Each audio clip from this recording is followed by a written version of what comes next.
Monde du savoir, monde du savoir, pas seulement pour les enfants.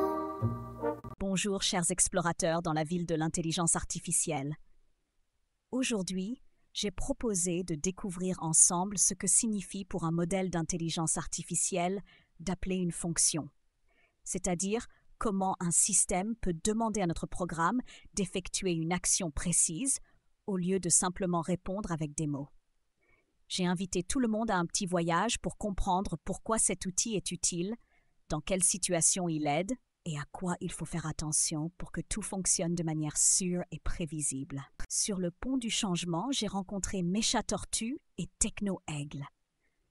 Mécha Tortue a expliqué que l'appel de fonction, c'est un peu comme si l'intelligence artificielle écrivait une lettre pour demander qu'une tâche soit réalisée, la mettait dans une boîte automatique et attendait qu'un robot serveur la lise et fasse tout à sa place. Techno Aigle a dit qu'à son avis, l'intelligence artificielle organisait un petit défilé de noms de fonctions et choisissait celle qui semblait la plus impressionnante, puis le serveur décidait tout seul laquelle lancer. Leurs idées m'ont fait sourire, mais j'ai expliqué qu'en réalité, l'intelligence artificielle n'envoie pas de lettres et ne choisit pas de nom pour le spectacle, mais quand elle en a la possibilité, elle renvoie des données structurées. Le programme qui reçoit ce résultat vérifie les paramètres, puis seulement exécute la fonction. Près de la station de recharge, j'ai rencontré Drono Perroquet et Neurofourmi. Drono Perroquet a raconté que lorsque son drone avait besoin de données météo, l'intelligence artificielle a généré le nom de la fonction et les bons paramètres, puis le système a appelé l'API météo, ce qui a permis au drone de changer sa trajectoire d'atterrissage en toute sécurité. Neurofourmi a expliqué que dans son équipe, l'intelligence artificielle vérifiait l'état des appareils dans l'usine, indiquait quelle fonction appeler avec quels paramètres et enregistrait automatiquement le résultat dans la base de données. Cela a permis d'éviter des corrections manuelles et d'accélérer les réparations.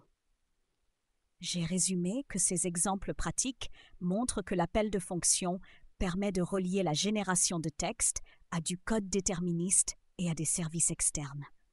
Dans le labyrinthe des algorithmes, j'ai rencontré Cyber-Hérisson et RoboChio. J'ai voulu tester leurs connaissances et j'ai demandé ce qu'ils savaient sur l'appel de fonction par les modèles. Cyber-Hérisson a expliqué que l'intelligence artificielle peut renvoyer le nom de la fonction et des arguments organisés selon un schéma décrit, mais que le programme vérifie ces arguments avant d'exécuter la fonction pour éviter les erreurs. RoboChio a ajouté que l'appel de fonction est excellent pour obtenir des résultats prévisibles et structurés. L'intelligence artificielle, au lieu de tout faire étape par étape, délègue l'action à un code sûr et déterministe ou à une API externe.